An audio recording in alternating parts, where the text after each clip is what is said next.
I don't know when you're going to read this, but I can tell you when it started. I was out for a walk alone in the woods when the entity came for me. It was beyond a blur. It was, for lack of a better term, absence of meaning. Where it hid, there were no trees. Where it crept closer, there was no grass. Through the arc it leapt at me, there was no breeze of motion. There was no air at all. As it struck, I felt the distinct sensation of claws puncturing me somewhere unseen, somewhere I'd never felt before.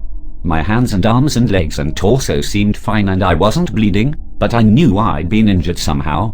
As I fearfully ran back home, I could tell that I was less. I was vaguely tired, and it was hard to focus at times. The solution at that early stage was easy. A big cup of coffee helped me feel normal again. For a while, that subtle drain on my spirit became lost in the ebb and flow of caffeine in my system. You could say my life began that week, actually, because that was when I met March. She and I got along great, though, to be honest, I'm pretty sure I fell in love with her over the phone before we even met. It was almost as if the strong emotions of that first week made the entity fight back. It was still with me, latched onto some invisible part of my being. The first few incidents were minor, and I hardly worried about them. The color of a neighbor's car changed from dark blue to black one morning, and I stared at it before shaking my head and shrugging off the difference. 2 days later, at work, a co-worker's name changed from Fred to Dan. I carefully asked around, but everyone said his name had always been Dan. I figured I'd just been mistaken. Then, as ridiculous as this sounds, I was peeing in my bathroom at home when I suddenly found myself on a random street. I was still in my pajamas, pants down, and urinating, but now in full view of a dozen people at a bus stop. Horrified, I pulled up my clothes and ran before someone called the cops. I did manage to get home, but the experience forced me to admit that I was still in danger. The entity was doing something to me, and I didn't understand how to fight back. March showed up that evening, but she had her own key. "Hey," I asked her with confusion. "How'd you get a key?" She just laughed. "You're cute. Are you sure you're okay with this?" She opened a door and entered a room full of boxes. I know living together is a big step, especially when we've only been dating 3 months. Living together. I'd literally just met her the week before. Thing was, my mother had always called me a smart cookie for a reason. I knew when to shut my yap. Instead of causing a scene, I told her everything was fine, and then I went straight to my room and began investigating. My things were just as I had left them, with no sign of a 3-month gap in habitation, but I did find something out of the ordinary: the date. I shivered angrily as I processed the truth. The entity had eaten 3 months of my life. What the hell was I facing? What kind of creature could consume pieces of one's soul like that? I'd missed the most exciting part of a new relationship, and I would never understand any shared stories or in-jokes from that period. Something absurdly precious had been taken from me, and I was furious. That fury helped suppress the entity. I never imbibed alcohol. I drank coffee religiously. I checked the date every time I woke up. For 3 years, I managed to live each day while observing nothing more than minor alterations.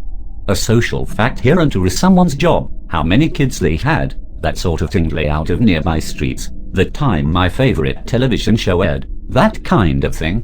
Always, those changes reminded me the creature still had its claws sunk into my spirit. Not once in 3 years did I ever let myself zone out.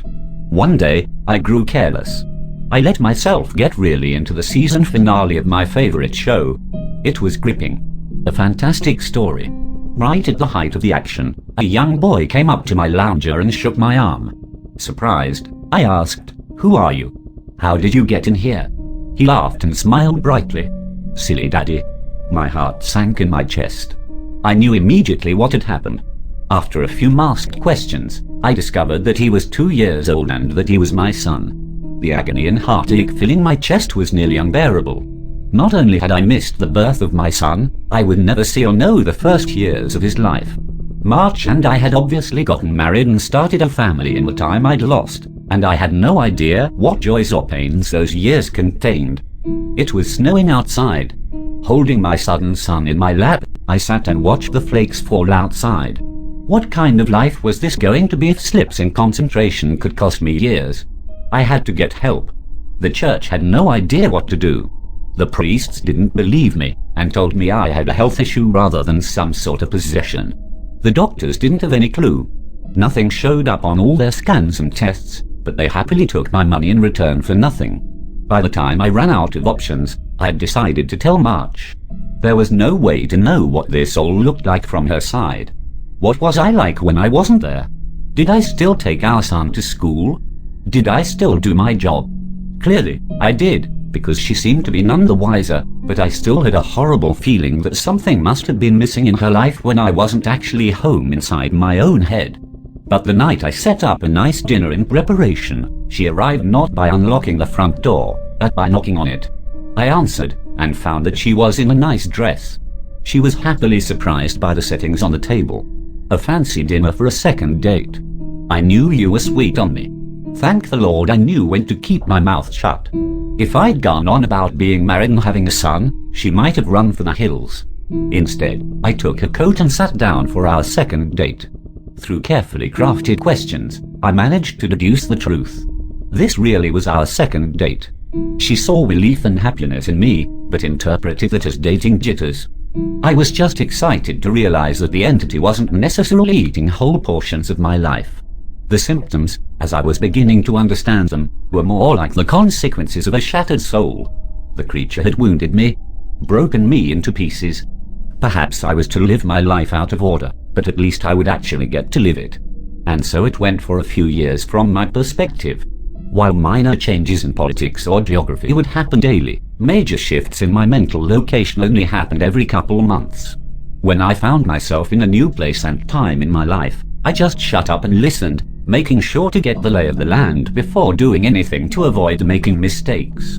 On the farthest flung leap yet, I met my 6-year-old grandson, and I asked him what he wanted to be when he grew up. He said, writer. I told him that was a fine idea. Then, I was back in month 2 of my relationship with March, and I had the best night with her on the riverfront. When I say the best, I mean the best. Knowing how special she would become to me, I asked her to move in. I got to live through what I'd missed the first go-around, and I came to understand that I was never mentally absent. I would always be to eventually. When we were moving her boxes in, she stopped for a moment and said she marveled at my great love, as if I'd known her for a lifetime and never once doubted she was the one. That was the first time I'd truly laughed freely and wholeheartedly since the entity had wounded me. She was right about my love for her, but for exactly the reason she'd considered a silly romantic analogy. I had known her my whole life, and I'd come to terms with my situation and found peace with it. It wasn't so bad to have sneak peeks at all the best parts ahead. But of course I wouldn't be writing this if it hadn't gotten worse. The entity was still with me. It had not wounded me and departed like I'd wanted to believe. The closest I can describe my growing understanding was that the creature was burrowing deeper into my psyche, fracturing it into smaller pieces. Instead of months between major shifts, I began having only weeks. Once I noticed that trend, I feared my ultimate fate would be to jump between times in my life heartbeat by heartbeat, forever confused, forever lost. Only an instant in each time meant I would never be able to speak with anyone else, never be able to hold a conversation, never express or receive love. As the true depth of that fear came upon me, I sat in an older version of me and watched the snow falling outside. That was the one constant in my life. The weather didn't care who I was or what pains I had to face. Nature was always there. The falling snow was always like a little hook that kept me in a place. The pure emotional peace it brought was like a panacea on my mental wounds, and I'd never yet shifted while watching the pattern of falling white and thinking of the times I'd gone sledding or built a snow fort as a child. A teenager touched my arm. "Grandpa." Eh? He'd startled me out of my thoughts, so I was less careful than usual. "Who are you?" He half grinned, as if not sure whether I was joking. Handing me a stack of papers, he said, "It's my first attempt at a novel. Would you read it and tell me what you think?" "Ah, of course. Pursuing that dream of being a writer, I see." He burned bright red. "Trying to, anyway." "All right. Run off. I'll read this right now." The words were blurry, and, annoyed, I looked for glasses I probably had for reading. Being old was terrible, and I wanted to leap back into a younger year, but not before I read his book. I found my glasses in a sweater pocket, and began leafing through. March puttered in and out of the living room, still beautiful, but I had to focus. I didn't know how much time I would have there. It seemed that we had relatives over. Was it Christmas? A pair of adults and a couple kids I didn't recognize tromped through the hallway, and I saw my son, now adult, walk by with his wife on the way out the door. As a group, the extended family began sledding outside.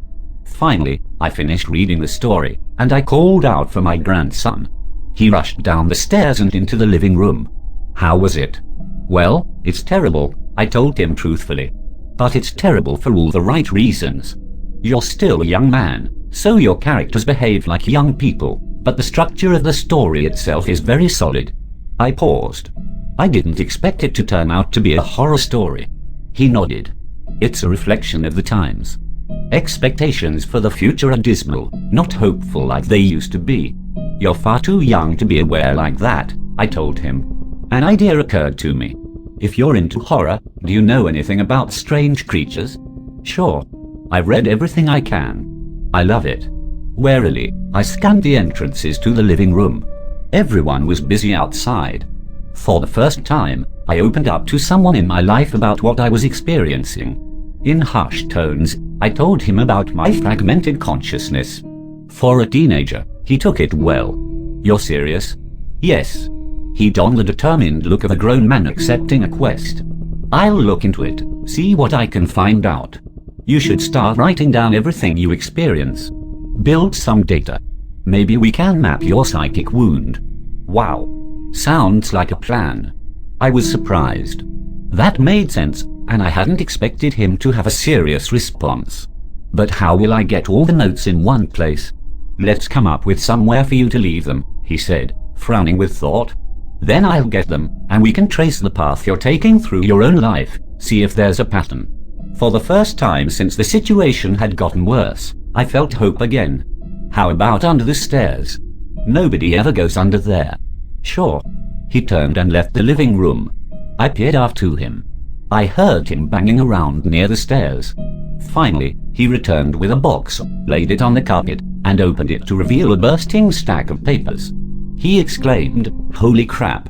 But of course, being a teenager, he didn't really say crap. Taken aback, I blinked rapidly, forgiving his cussing because of the shock. Did I write those? He looked up at me with wonder. Yeah. Or, you will. You still have to write them and put them under the stairs after this. He gazed back down at the papers that covered the box. So you probably shouldn't see what they say. That could get weird. That much I understood. Right. He gulped. There are like 50 boxes under there, all filled up like this. Deciphering these will take a very long time.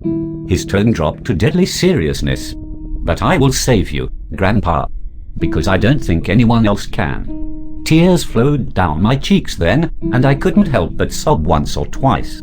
I hadn't realized how lonely I'd become in my shifting prison of awareness until I finally had someone who understood. Thank you. Thank you so much. And then I was young again, and at work on a random Tuesday. Once the sadness and relief faded, anger and determination replaced them. After I finished my work, I grabbed some paper and began writing. While the weeks shifted around me, while those weeks became days, and then hours, I wrote every single spare moment about when and where I thought I was. I put them under the stairs out of order. My first box was actually the 30th, and my last box was the 1st. Once I had over 50 boxes written from my perspective, and once my shifting became a matter of minute as I knew it was up to my grandson to take it from there. I put my head down and stopped looking. I couldn't stand the river of changing awareness any longer. Names and places and dates and jobs and colors and people were all wrong and different. I'd never been older. I sat watching the snow fall. A man of at least 30 that I vaguely recognized entered the room. Come on, I think I finally figured it out. I was so frail that moving was painful. Are you him? Are you my grandson? Yes. He took me to a room filled with strange equipment and sat me in a rubber chair facing a large mirror twice the height of a man. The pattern finally revealed itself. How long have you worked on this? I asked him, aghast. Tell me you didn't miss your life like I'm missing mine. His expression was both stone cold and furiously resolute. It'll be worth it. He brought 2 thin metal rods close to my arm and then nodded at the mirror. Look. This shock is carefully calibrated. The electric zap from his device was startling, but not painful. In the mirror, I saw a rapid arcing light silhouette appear above my head and shoulder. The electricity moved through the creature like a wave, briefly revealing the terrible nature of what was happening to me. A bulging leech-like mouth was wrapped around the back of my head, coming down to my eyebrows and touching each ear, and its slug-like body ran over my shoulder and into my very soul. It was a parasite, and it was feeding on my mind. My now adult grandson held my hand as I took in the horror. After a moment, he asked, "Removing it is going to hurt very badly. Are you up for this?" Fearful, I asked, "Is March here?" His face softened. No, not for a few years now. I could tell from his reaction what had happened, but I didn't want it to be true. How? "We have this conversation a lot," he responded. "Are you sure you want to know? It never makes you feel better." Tears brimmed in my eyes. "Then I don't care if it hurts, or if I die. I don't want to stay in a time where she's not alive." He made a sympathetic noise of understanding and then returned to his machines to hook several wires, diodes, and other bits of technology to my limbs and forehead. While he did so, he talked. "I've worked for 2 decades to figure this out, and I've had a ton of help from other researchers of the occult. This parasite doesn't technically exist in our plane. It's one of the lesser spawns of microsign beta microsign, and it feeds on the plexus of mind, soul, and quantum consciousness/reality. When details like names and colors of objects changed, you weren't going crazy. The web of your existence was merely losing strands as the creature ate its way through you." I didn't fully understand. I looked up in confusion as he placed a circlet of electronics like a crown on my head in exact line with where the parasite's mouth had ringed me. "What's microsign beta microsign?" He paused his work and grew pale. "I forgot that you wouldn't know. You're lucky, believe me." After a deep breath, he began moving again and placed his fingers near a few switches. "Ready. This is carefully tuned to make your nervous system extremely unappetizing to the parasite, but it's basically electroshock therapy." I could still see March's smile. Even though she was dead, I had just been with her moments ago. "Do it." The click of a switch echoed in my ears, and I almost laughed at how mild the electricity was. It didn't feel like anything, at least at first. Then, I saw the mirror shaking, and my body within that image convulsing. Oh, no. It did hurt. Nothing had ever been more painful. It was just so excruciating that my mind hadn't been able to immediately process it. As my vision shook and fire burned in every nerve in my body, I could see the reflected trembling light silhouette of the parasite on my head as it writhed in agony equal to mine. It had 6 clawed lizard-like limbs under its leech-like body, and it cut into me in an attempt to stay latched on. The electricity made my memories flare. March's smile was foremost, lit brightly in front of a warm fire as the snow fell past the window behind her. The edges of that memory began lighting up, and I realized that my life was one continuous stretch of experience. It was only the awareness of it that had been fragmented by that feasting evil on my back. I'd never managed to be there for the birth of my son. I jumped around it a dozen times, but never actually lived it. For the first time, I got to hold March's hand and be